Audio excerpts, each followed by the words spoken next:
Hey everyone, welcome to the Smart Economy Podcast, a production of neonewstoday.com. I'm your host, Dylan Grabowski. In this episode of the Smart Economy Podcast, I chat with Willy Ogorzaly, the head of decentralization at Fox Foundation. The Fox Foundation is a not-for-profit organization dedicated to supporting the ShapeShift DAO in achieving full decentralization. ShapeShift is a non-custodial exchange that launched in July 2014 and began to decorporatize in July of 2021. Now, the DEX is developed and maintained by a decentralized community of builders from across the globe. In this conversation, Willy and I talk about his first startup and how that parlayed into getting acquihired by the then centralized Shapeshift, what it was like working through a bear market while Shapeshift was also facing an existential and philosophical dilemma, how DeFi protocols offered a glimmer of hope for the platform, the announcement of and subsequent shutdown of the Shapeshift corporate structure, how the new Shapeshift DAO operates, fostering a community among decentralized builders, and much more. Just a reminder, nothing said on this podcast is a solicitation to buy or sell any tokens, that nothing should be taken as financial advice, and that the host or guests may hold tokens discussed in any given episode. With that said, I really enjoyed chatting with Willy, and I hope you enjoy the conversation too. Hey everyone, welcome to the Smart Economy Podcast. Today I'm joined by Willy Ogorzaly, the head of decentralization for the Fox Foundation. How are you doing today, Willy? Is today the best day ever? GM Dylan, you guessed it. Today's the best day ever. How are you doing? I'm doing awesome. Actually, the first time we hung out at an event and we shared the same house for the night, the next morning you woke up and said GM to everyone in person, and I realized that was the first time I'd ever heard someone say GM in real life. So it was pretty awesome. Now I have my girlfriend saying GM to me every day, so pretty psyched about that. Oh, well done. Yes, thank you, sir. So you recently relocated out back from Colorado to Texas, where you're from. So I kind of want to start off this conversation, and before we jump into the crypto stuff, I think you have a really cool background in founding a company and then exiting. So could you just share a little blurb about what you were doing with Just Legal, how you started that, and what that process was like when you were able to leave it behind and go on to greener pastures? Happy to. Yeah, and it's a perfect segue into my life in crypto. So Just Legal was my first startup. And when I started it, it was a class project, actually. And I was at the University of Colorado in Boulder, and we were taking an entrepreneurship course. And as part of the class, we had to create a startup concept throughout the whole semester. So the original idea we had was like video chatting with lawyers. I was also taking a business law class at the time, had a simple question, Googled it, couldn't find an answer, Googled video chat with a lawyer, and couldn't find anything. And I was surprised it didn't exist at the time. So we went down that path as, initially as students, and then decided to continue working on it after that semester, worked on it through the next summer, and then for one more semester. And then we actually ended up dropping out with one semester left to focus on the startup because things were going well at that point. And we had learned a lot. We still had a lot to learn, of course, but we went from really knowing nothing about starting a company to getting very excited, very passionate, seeing a very real opportunity that we thought we could solve, and building a team and building a solution for it. So Just Legal, when we really started getting traction, we were just building the initial MVP website. No plans to actually have it launched yet, but it was live. We didn't have any staging server. And as soon as we added this scheduling widget where you could actually schedule an appointment, we didn't have any lawyers signed up yet. It was just like the form to fill out and select a time. We started getting bookings from people who were looking for a lawyer. And that was kind of our first bit of traction. It showed us that really the scheduling was what was valuable. And without going too into the weeds, we continued building for years. And ultimately that led to an acquisition in 2017. It wasn't a huge acquisition. We had raised money, almost $1 million. We were actually halfway in the middle of a fundraising round when we got hit with a lawsuit. I don't want to go too deep into the details there, but basically we realized that the right thing to do was to basically pursue this acquisition interest that we had and return value to the investors, which we did. And then it was a small win for the team. And throughout the course of 2017, as we're going down this acquisition path, I also got into crypto. So we had moved back to Austin for an accelerator program. I sold my house in Colorado. I finally had some money to invest because before I'd been putting everything I could into the startup. And yeah, that was right at the beginning of the 2017 bull run. I got very hooked on crypto. And by the end of the year, when we finally completed the acquisition and sold Just Legal, that same month, we started Bitfract, or I started Bitfract with some other friends that I had met through the accelerator program. And Bitfract was the first tool where you could trade Bitcoin for multiple cryptos at once. It was built on top of Shapeshift. So before Bitfract, it was like you could trade one asset for another at a time. After Bitfract, you could trade Bitcoin for all the assets that Shapeshift supported. So like 65 assets in a single transaction.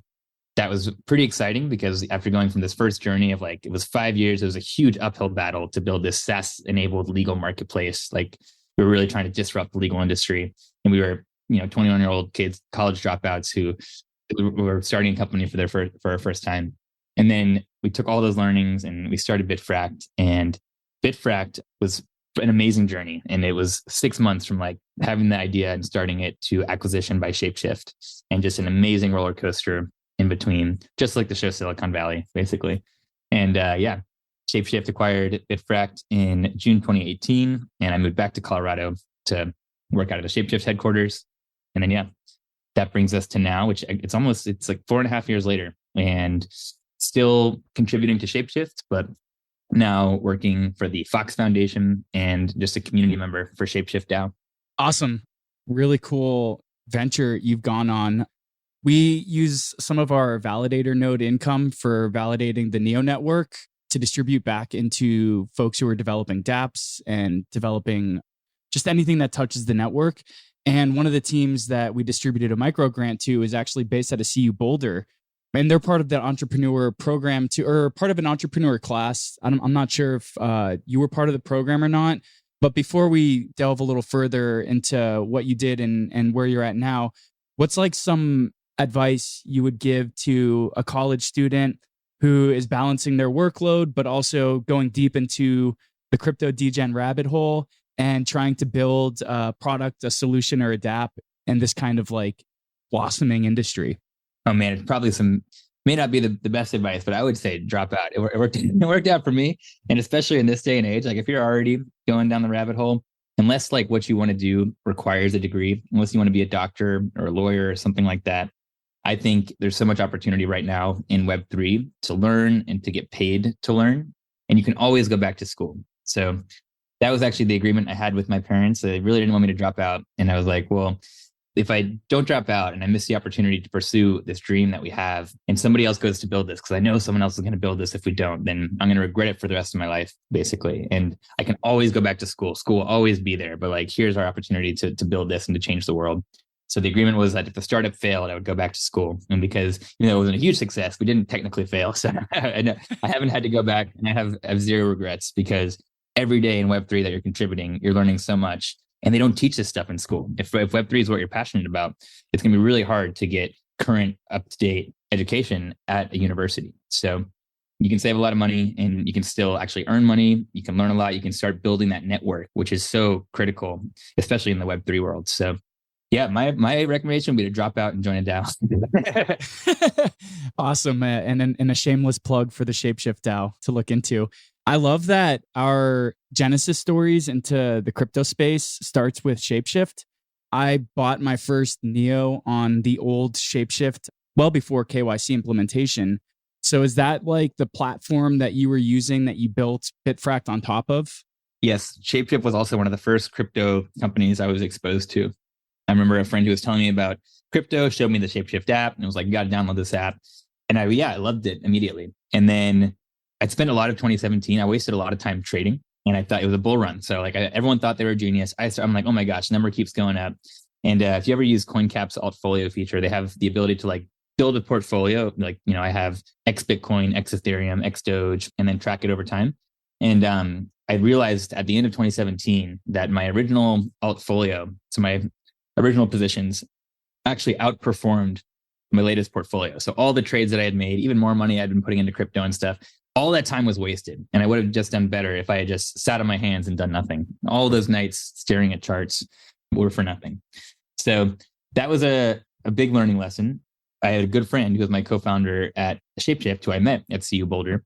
He had always advocated for just a diversified portfolio, dollar cost averaging, more of like the investor approach than just a trader approach. And that was a big inspiration for Bitfract. And he had built this tool called Arbitrage, where you could just really easily design a portfolio, and you could do it by like whatever custom percentages or weighted by market cap. He was using it because he was getting a lot of questions from friends of like, which cryptos should I buy? And instead of just recommending one or going into the weeds, his advice was just, buy a weighted average top 10 market cap portfolio. But it was no easy way to do that. So basically, he had built this cool tool, and we realized that if we just built on top of Shapeshift's API, we could just add an exchange button right there and let people buy that portfolio. And nothing like that existed at the time, and all the tools were there. So it was a really awesome experience, and we took the lean approach. And I remember we built without raising any money. We never raised any money for Bitfract. We did it with a small team of friends who were all experienced with startups. We all had kind of our first startup experience under our belt. We're looking for the next opportunity. Had this idea. It was end of 2017, so crypto was super hot. And we're like, this needs to exist. Like you mentioned, it was pre-KYC. So it was the good old days. We built the landing page for it before we even built the backend. And we just put a, sign up for beta instead of an exchange button and tweeted it out. We actually went down to a conference that Shapeshift was at. We walked to the booth and we showed it to them. And we're like, hey, look, we love you guys. Check out what we built. And they were super excited about it. Through that, I think word got back to Eric, and Eric then tweeted us out. Pretty much at that point, things started going bonkers. The next day, like that tweet started going pretty viral. The next day, Bitcoin.com put us on their homepage, and people started making all these videos in different languages about Shapeshift or about Bitfract. And then, a month after putting out the landing page, we launched our MVP because it was so easy to build on top of Shapeshift's API. They really did all the hard work. But Shapeshift had a super cool program where they would pay basically 50% of the revenue that they generated to partners, to other interfaces or integrators that drove volume to Shapeshift, which is awesome. So we were able to make Bitfract free, public good, didn't cost any extra to use it, and we're generating revenues on day one that the app went live. So it was an amazing experience coming from this 5-year uphill battle going to Bitfract, which is it worked out so much smoother. And it was we were having the best day ever every day. I know we were in a co-working space, and I think we were we may have bothered some of the other teams working around us because every day we're high-fiving, or let's go ride scooters because we're just so hyped up because an amazing connection just happened that we never could have imagined. It was really just an amazing startup journey. And learned quite a bit from that as well. And it was cool to see kind of both sides, an uphill battle, and then what it feels like to really just have product market fit and something that people really love on day one. Yeah, that's amazing. And was this an auto rebalancing tool, or was it just simply I have 0.5 Bitcoin and I want to buy a third ETH, a third Doge, and a third Bitcoin? It was the latter. Rebalancing is where we were going to go next. And so we had this concept of Bitfract Labs. We never got to that. But I think one of the things that people really loved about Bitfract was the UI, where it was the Pink Floyd logo, where you have a beam of light coming in, and that was Bitcoin. And then you have a rainbow coming out, and the rainbow was color coded to all the coins that you were purchasing. And you could actually, not only could you type in a percent and be I want 25% Ethereum and 15% Doge, you could actually click and drag the bars of the rainbow as well. So it was really beautiful, kind of unique UI. And I think that was another reason that people really just love it and got excited about it, because it wasn't just a boring spreadsheet looking app. Yeah, totally cool. Amazing that you guys got acquired in 6 months too. When Shapeshift saw, the then Shapeshift, the corporate Shapeshift, when they saw something they wanted, they went after it. So you guys were talking about best day ever moments when you were down in Texas in your co-working space and annoying your coworkers. And then you guys get acquired and presumably move back up to Colorado so that you could work at Shapeshift headquarters. This has got to be around the end of the 2017 bull. And when 2018 came around, and I think a lot of people listening right now, especially new market entrants who are the class of 2020, 2021, they might be able to relate with this a little bit. When you guys moved up here, it was 2018, and things were starting to get dire and bleak, let alone the KYC issues that Shapeshift was going to have to go through later on that year and into 2019. So when you moved up here, what was kind of the focus on your day to day?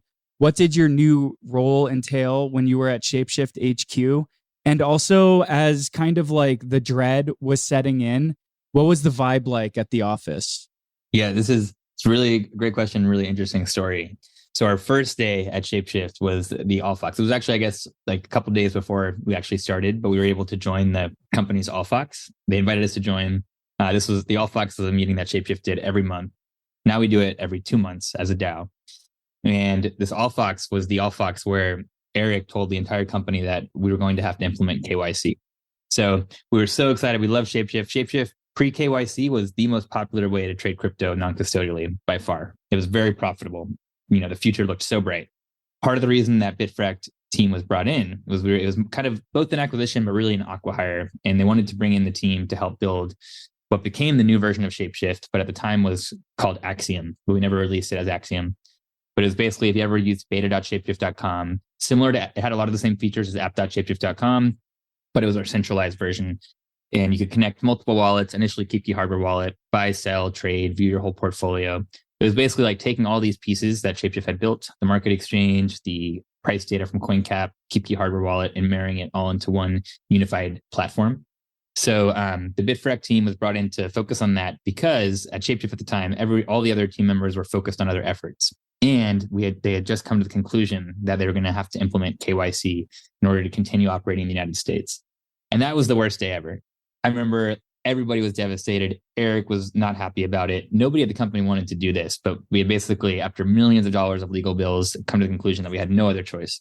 And we had to do it in 6 months. And so we had to rebuild all of the app to now work with accounts. It was so much simpler before. It made the user experience worse. It was a ton of overhead. And then we also had to, in the company, create these compliance departments and new roles and stuff. It was a huge challenge. And not only did it add a lot of expense to Shapeshift and make the app worse, but it really destroyed our trading business. And I remember when we announced this to the world, crypto Twitter was pissed. People were like, F you, you've sold out to the devils. You guys should have just shut down. We're never using you again. It was really tough. And yeah, over the next years, we really struggled. I think we did everything we could to maintain and attract new users, but it was tricky. And a lot of competitors that had popped up and kind of copied the Shapeshift model and were based outside of the United States were much slower to implement KYC. So we lost a lot of our users and partnerships to these competitors. Then fast forward, so I could stop there, but I'll just say, it was in 2020, we saw the proliferation of DEXs, we saw Uniswap, and that was super inspiring. Basically, in 2018, it was not feasible for Shapeshift to just rip out our centralized exchange and plug in DEXs. DEXs were not feasible yet. There was atomic swaps, but they didn't really have liquidity, certainly not enough liquidity to actually handle the volume that Shapeshift was seeing. So 2020, it finally had become feasible. And we realized that Uniswap was achieving the original Shapeshift vision better than we were, and not requiring users to give up their personal private data. So we embraced that change and we integrated 0x to aggregate all the DEXs January 2021. And that was pretty cool because it was crypto Twitter was stoked. They're like, Shapeshift's back. We love you guys. It was the exact opposite. Yeah, I remember during that bear time, I was one of the 5% that remained, and I KYC'd, and that's how I was purchasing most of my Bitcoin during that time. I think it was Wire that you guys were partnered with. RIP Wire. RIP. Yeah, sad to hear. So it's really cool that these DEX protocols kind of enabled Shapeshift to rise from the ashes like a phoenix. But before we go into that, since you're an OG and you've basically been building in this space for five and a half years, I'm just curious to hear, how do you think the industry has played out? When you first got psyched on building Bitfract and all the cool things that was going on with crypto back then, what did you think January 2023 would look like? What kind of tools would be here? And do you think that the industry's kept up with where you thought we were going to go? Are you surprised by anything? Do you think that something's missing? Oh, I love that question. I will preface this by saying I'm a permeable and I'm an optimist, as you know. So I had pretty high hopes for crypto, and I was really inspired. What really got me, I think, excited about crypto and finally got me to take the plunge was hearing about Ethereum. That was the first crypto I bought, and this idea of this global dApp store where you could have completely decentralized applications that anyone could launch, anyone could access. And then hearing I'm an altcoin maximalist. I have way too many coins. My wallet often breaks when I plug it into interfaces because they can't handle more than 100 tokens in your wallet. I love these visions and these altcoins. And I hear it, I'm like, this makes so much sense. Let's centralize all the things. And so, yeah, I think I kind of was sold on the idea that by a lot of these ICOs and altcoins that they were going to be able to disrupt the status quo, and that this new Web3 world was in so many ways better. It was going to take us some time to get there, but we would get there. I still think we're going to get there. I still have no doubt that we're going to get there. I have complete conviction. It's just taking longer than I anticipated or would have hoped. I do think I always expect kind of finance to be the initial beachhead market and use case. And I think that continues to be the case, but we are starting to see a lot more innovation, a lot more use cases. So yeah, we have made quite a bit of progress. When I look back at where things were in 2017, we have come such a long way. And in fact, we're like almost at the point where we can handle onboarding the masses and we can actually handle that scale. So like that's huge. And we need to be there. We need to get there. And I have no doubt that we are going to get there. And in fact, I'm confident that when the next bull market comes, all the builders are going to wish we had more time during this bear market to prepare. Because this next one, like this could be when we start to see the masses really trying to come on board to crypto. We're close to being ready, but we're not quite there yet. So if the bull market started tomorrow, we'd be scrambling. Totally. So I think what you just talked about is kind of like an apt metaphor for what happened with Shapeshift. I mean, the way that I understood how 2017 Shapeshift worked is that there were wallets that Shapeshift managed that people could trade between. And then in January 2021, when all these DeFi protocols were started to be implemented on the back end, you now had like a decentralized protocol like Bancor or Uniswap or something like this that was handling all the assets on behalf of users who provided liquidity. So you said that the response from the end user was like amazing. They were like, yeah, Shapeshift's back. We love you guys. And during the KYC days, the bad KYC days, customers dropped by 95%. So January 2021, you implement all these DeFi protocols. What was the surge in user activity like? Were you starting to feel those days like in 2017 when you first started your second startup? Were you starting to see like this parabolic growth, or was it like slow? Was it a slingshot? What was that like? Yes, there was definitely cyclical, wavy, certainly not parabolic growth. But I would say like as general trends, we'd kind of been bleeding users from 2018 through the beginning of 2021. And as soon as we made that announcement, we hit an inflection point and we started growing again up to right when we announced the launch of the DAO. We had 150,000 monthly active users and we did over 50 million in trade volume, which is still far from like the $1 billion in monthly trade volume that Shapeshift did at its peak, but was a lot higher than I think at one point it had dropped down to single digit millions per month, basically. So, and then I think since then we've kind of had a similar experience since launching the DAO, where we basically spent the first year of the DAO rebuilding the existing Shapeshift app as a new open source app architected for complete decentralization, but not really adding a lot of features. We were focused on just rebuilding and getting to parity. And I think we were bleeding users slowly as the industry evolved around us. And we were late to integrate cheaper EVMs and layer twos or features like Wallet Connect to allow users to go connect to other dApps. So I think that played a big part in us slowly losing users. And it feels like we've kind of bottomed out now. We've migrated everyone over to the new apps, and now we're finally focused on actually adding new, interesting stuff, catching up on some of these core features that we're missing out on and seeing growth once again. So hopefully this is the double bottom and we're ready to bounce back. Yeah. So when in January 21, when these protocols were being enacted, were you guys already thinking like, hey, we're going to go completely decentralized? I know it was mentioned later that summer. So was it one of these deals where like in January 21, DeFi protocols are implemented and you're like, all right, let's get rid of all the OSHA posters and get rid of all this government doublethink mind speak that we have to have in our office?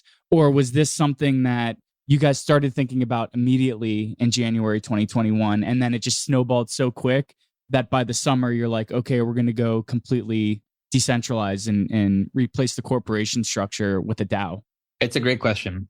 Eric and John, I think, would be the ones who really know, because I didn't hear about the DAO until May. And so January, I don't think that anyone was thinking DAO at all yet. I know we were having some conversations, and as product manager, one of my responsibilities and goals for that year was to increase Fox utility. We had this token out there, and it especially made sense because we were moving away from our past model of basically having these Fox tokens waive the fees on trades.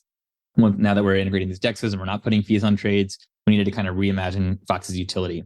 And I've been seeing the proliferation of DAOs. I've been contributing to Give It and seeing firsthand, like, oh my gosh, these DAOs are amazing. You can just have a community of people all around the world come together and ship beautiful software without any legal entity. Like, this is amazing. This is magical.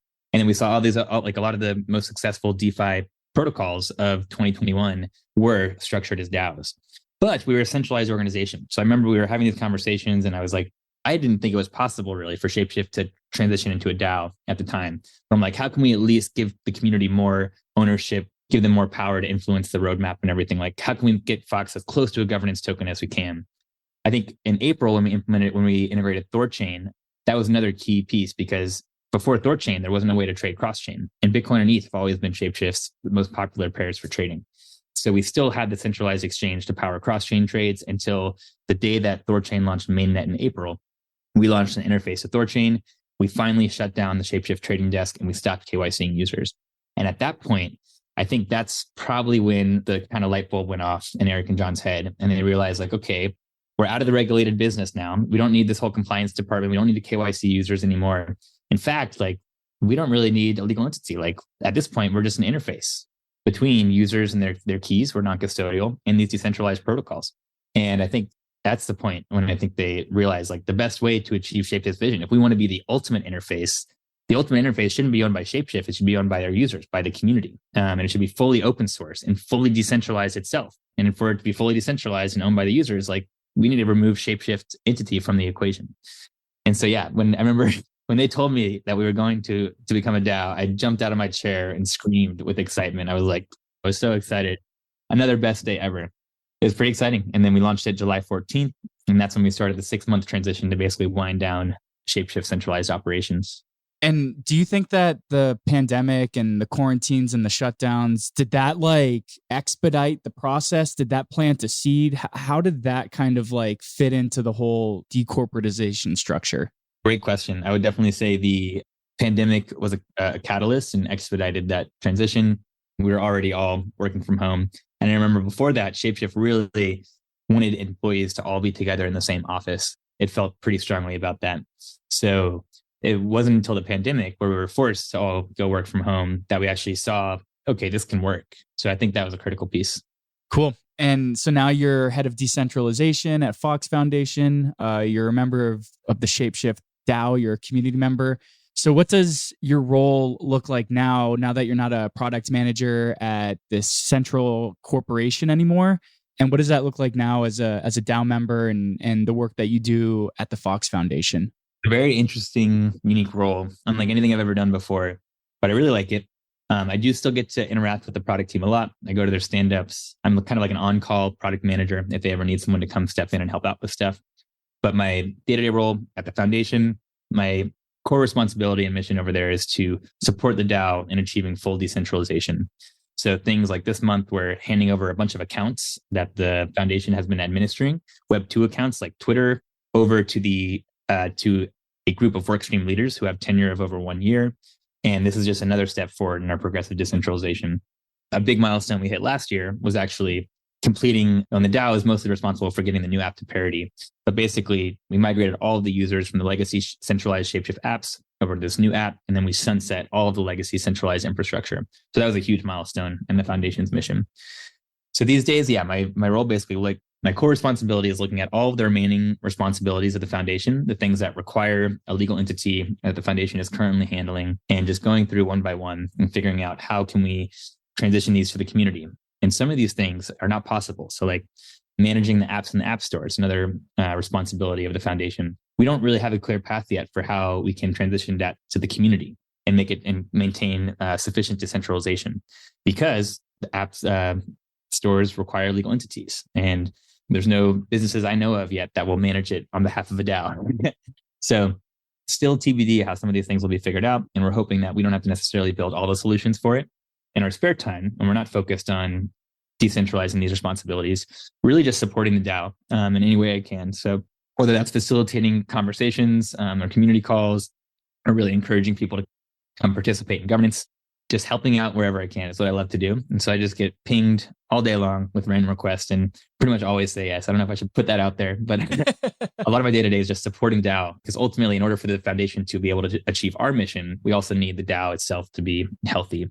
So when it comes to DAOs, decentralized autonomous organization, it's people who choose to agglomerate and aggregate according to a mission that they buy into and they want to be a part of.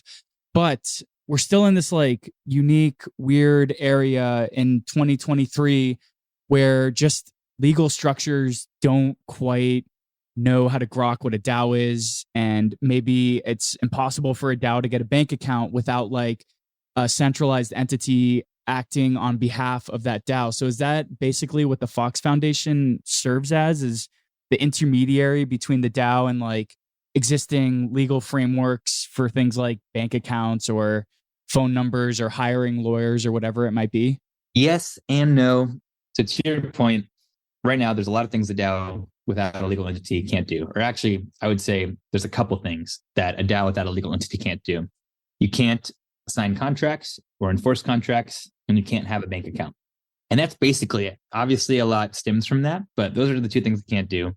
On the flip side, a DAO without a legal entity, there's infinite things that you can do that a centralized legal entity cannot do. So for some DAOs like Shapeshift, we've decided that that trade-off is worth it. And we'd prefer to give up the ability to sign contracts and have bank accounts in order to be able to do all this amazing stuff and push the boundaries. The foundation, it's not meant to just be like the shell or the legal entity for the DAO. In fact, like we do try to keep them separate. They are separate in that the foundation has no control over the Shapeshift DAO. Shapeshift DAO has no control over the foundation. They're both independent entities, and the foundation's mission is just to support the Shapeshift DAO in achieving full decentralization. And the foundation does plan to dissolve once it has achieved its mission and has no reason to exist anymore. So basically, because Shapeshift was a centralized organization, when it shut down, it wasn't able to transition everything over to the DAO. So things like trademarks, but also the servers that Shapeshift was hosting. We also have a database of all the users who created a wallet on Shapeshift with an email and password. Those are things that we can't just like publish publicly, because then they could get these encrypted seed phrases could get brute forced. But right now, like we're maintaining the database so that if you go to Shapeshift, you can still log into your wallet, and we're planning to do that for years. And also emailing all the users and saying, hey, come back up your wallet.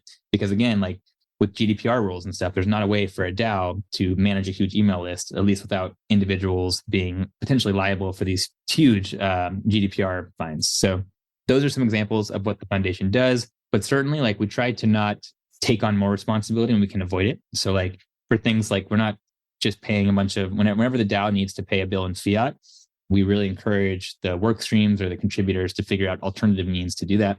Unfortunately, there's all these cool tools popping up that now enable contributors to go from crypto to pay fiat bills with debit cards.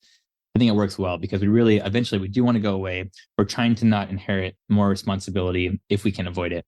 So we are somewhat, in some cases there, as a last resort, we do want to support the DAO and make sure that it can do the things it needs to do.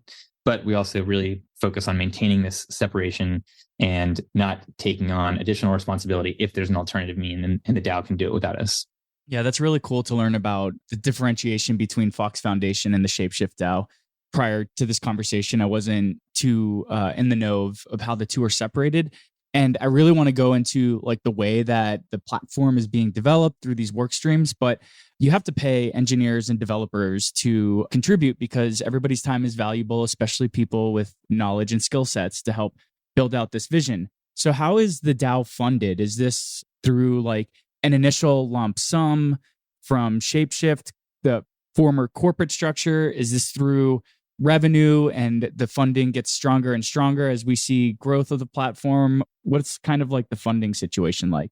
Yes. So when Shapeshift DAO first launched July 14th, it was a Shapeshift, the centralized entity, transferred, I think it was 240 million Fox tokens to the DAO, because at the time there's a total supply of 1 billion and less than 1% of that had actually been given out to users.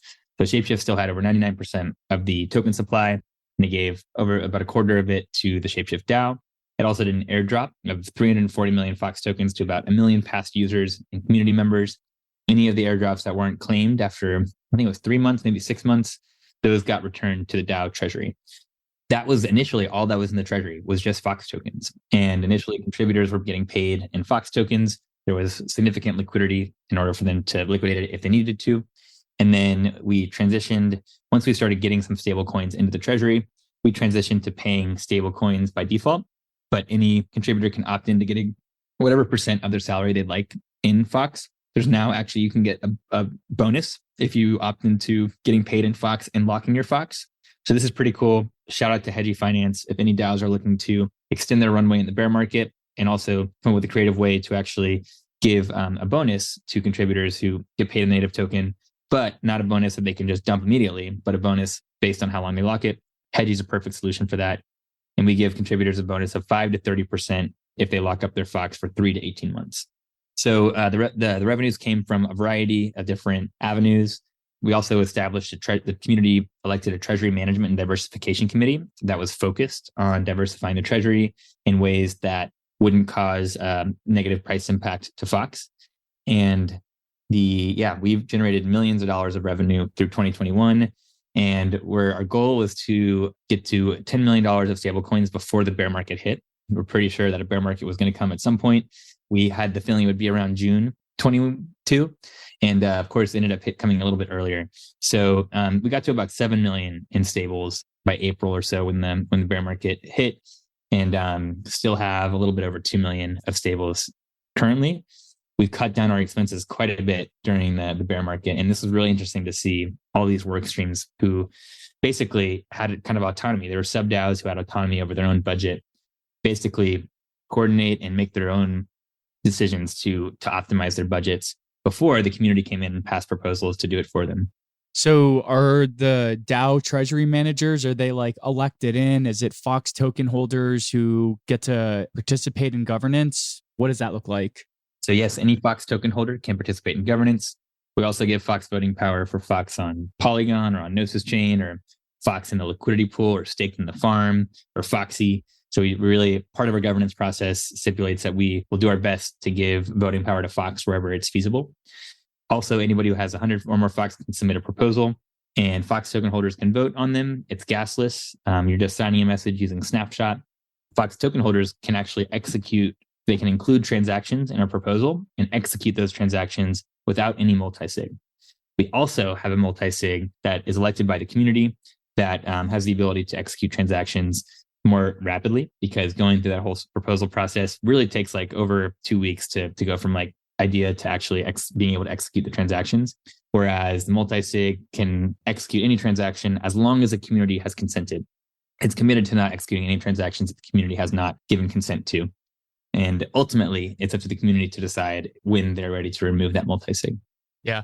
And I also want to show not the price, but the really cool airdrop of Fox. It was then the largest airdrop distribution. Does Fox still hold that reigning title? A good question. At the time, I think the value of the airdrop was like a little bit over 100 million. And then of course, right afterwards, it pumped and was even higher. Definitely, I am not aware of a airdrop that was as large in terms of breadth, but I'm not sure in terms of the value of the airdrop. I wouldn't be surprised if there were airdrops that were more valuable. Yeah, the breadth is really what's amazing though, because to distribute the tokens to 1 million different users and wallets really just highlights the reach that the former pre-KYC Shapeshift DEX had. Something I really want to pull your brain on, and just kind of like Eli 5, what a rebasing token is. Users can essentially stake their Fox for a new token called Fox E. So can you just share, like, Eli 5, what's a rebasing token, and how does Foxy help further support for the Shapeshift platform? So a rebasing token is simply a token whose balance can change without any incoming or outgoing transactions. Another popular example is Ampleforth. With both Ampleforth and Foxy, there's different rules around rebasing. Ohm, of course, is another very popular rebasing token. But what they all have in common is that at some point, the balances will get updated proportionally for all the different holders of the token. And they can either be rebased up or rebased down. In the case of Foxy, it only rebases up. So Foxy is backed 1-to-1 with Fox tokens. So to mint Foxy, you deposit Fox, and when you burn Foxy, you get your Fox back. And it rebases once per week.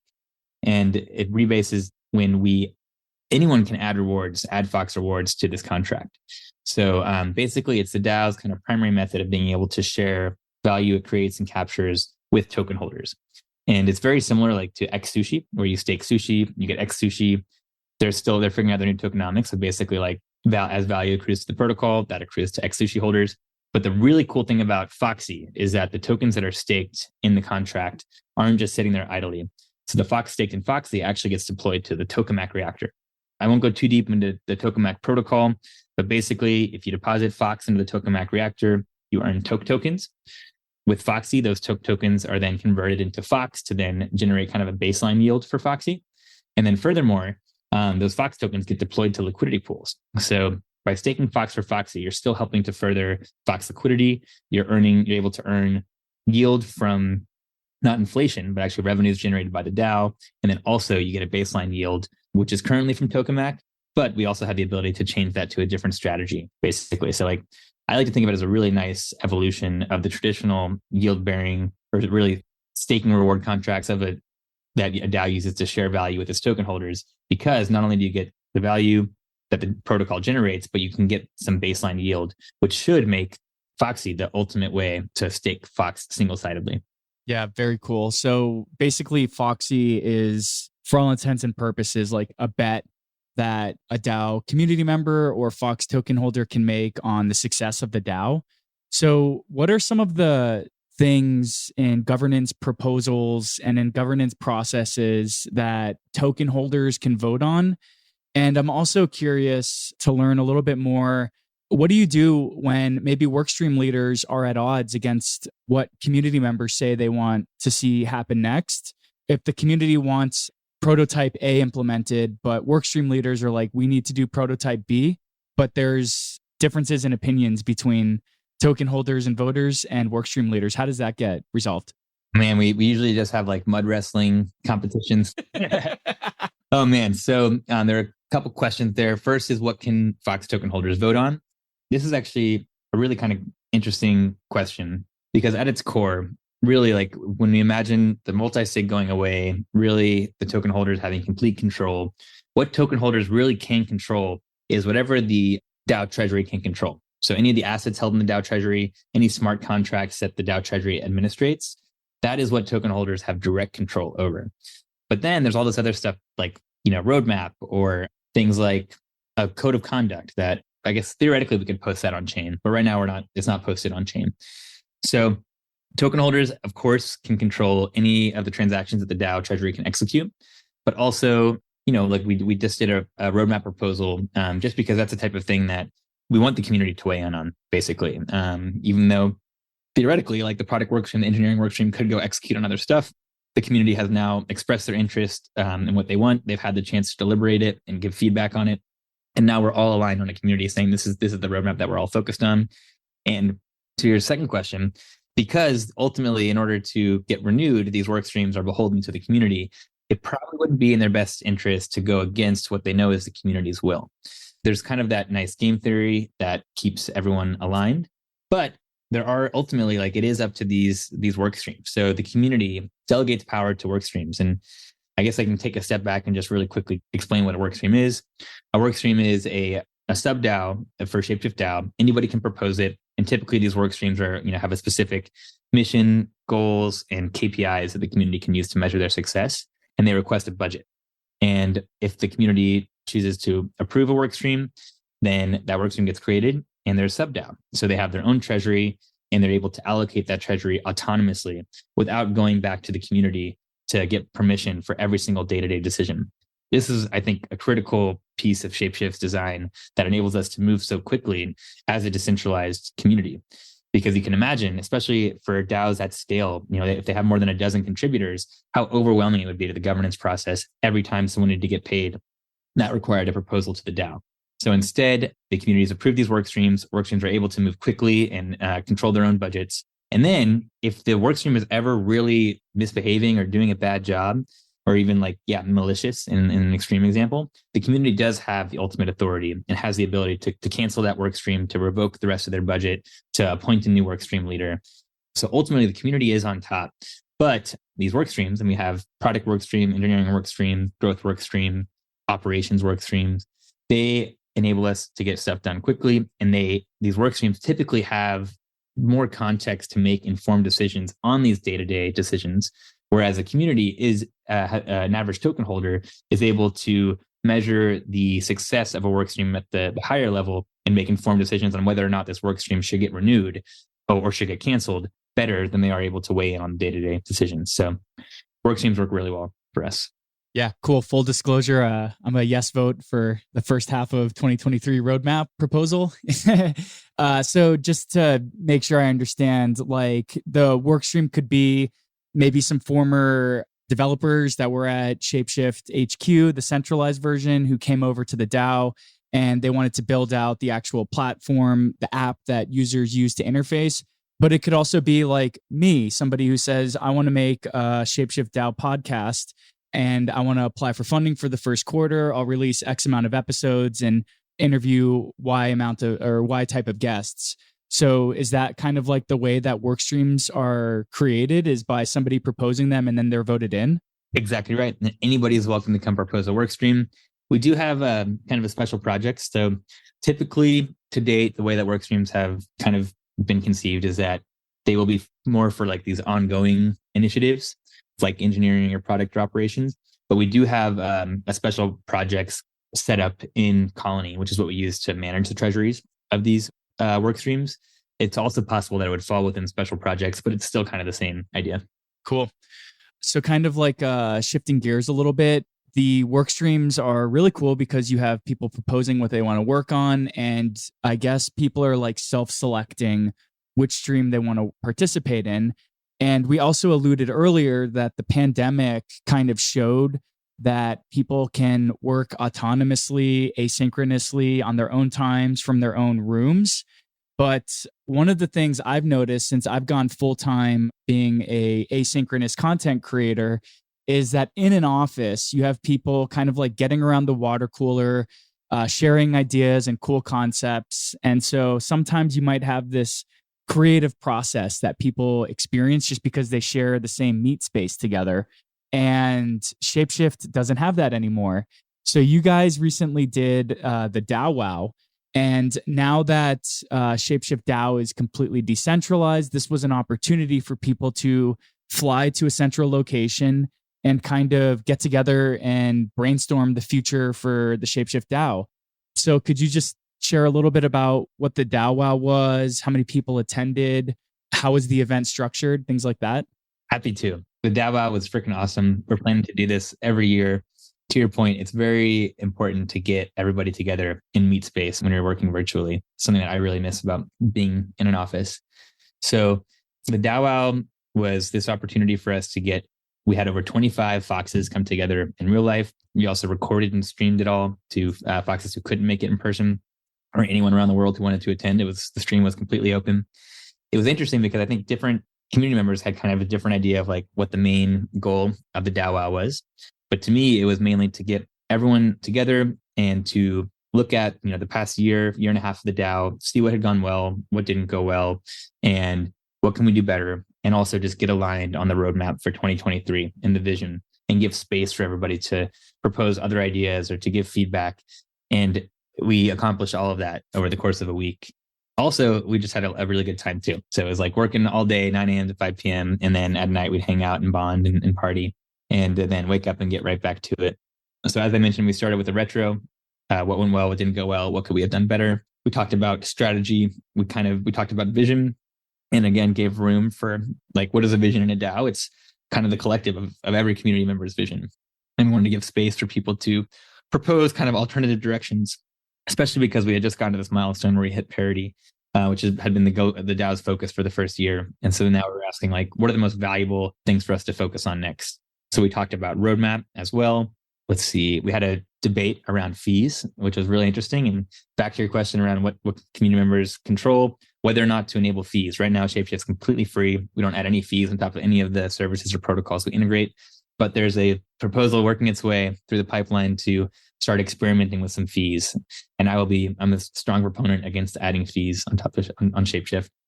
And then the final session that we had, and I'm sure I missed a couple, was SMART goals. And so we wanted to make sure that we left the Dowwow with some specific, measurable, attainable, realistic, or is it relevant, and time-bound goals. And we have a meeting next week to bring that full circle and finalize those goals that were proposed at the Dowwow.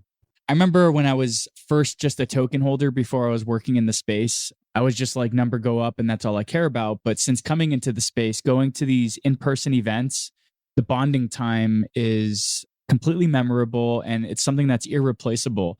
So do you have any kind of like amazing moments that you were like, this is where I need to be when you were hosting the Dowwow? Oh man. Well, it's really cool to see people in real life for the first time that you've been interacting with a bunch online and you've never met in person. So that was really cool. And there were a number of contributors who not only had never seen in person, I had never seen a video of their face because they work in private. So that was freaking awesome. Eric came by one day and night and hung out with everybody. So always super cool for also these new DAO contributors to actually get to meet Eric and hang out with him. We popped some Trump wine that he had collected. And then the last night we had a karaoke session. And so that was super cool. And that just shows like how close and tight knit of a bonding experience it was. The fact that people are comfortable enough to get up and sing. And of course, none of us are good singers, but we felt comfortable enough to do it. And then the last thing I'll say, I didn't mention this, but between each one of those sessions, we did appreciations and asks. So we paired up, everyone had the opportunity to pair up with everybody who was there in person and tell the other what they appreciated about them. And also if there was anything they needed or thought could help improve the working relationship, there was a safe space to give that. And it was so cool just to see like everybody was so comfortable and willing to give feedback and receive feedback, which just shows like how much trust we have. And that was so cool to see, like the idea that you don't need a legal entity, you don't need a centralization to do this. Here you can have people from all around the world who are aligned with the same vision, who can coordinate, they can self-select to come out and fly out to Colorado to get together and feel comfortable giving each other that feedback. Like that made me feel so good and like just more confident and more bullish on Shapeshift than I've ever been before. Yeah, that's awesome. Were you noticing that your community of builders is really global? Was it mostly like a Western audience from the US? What was kind of like the composition of not only the people who attended, but also the people that listened to the streams as well? I'd say most of the attendees were from the United States, partly because it was easier and cheaper for them to fly out there. But we definitely had contributors all the way from Australia and from the Czech Republic flying in. That was awesome to see. And then tuning in, absolutely. We had a very global audience tuning in. And that is one thing that is going much better at the DAO than it ever was at centralized Shapeshift.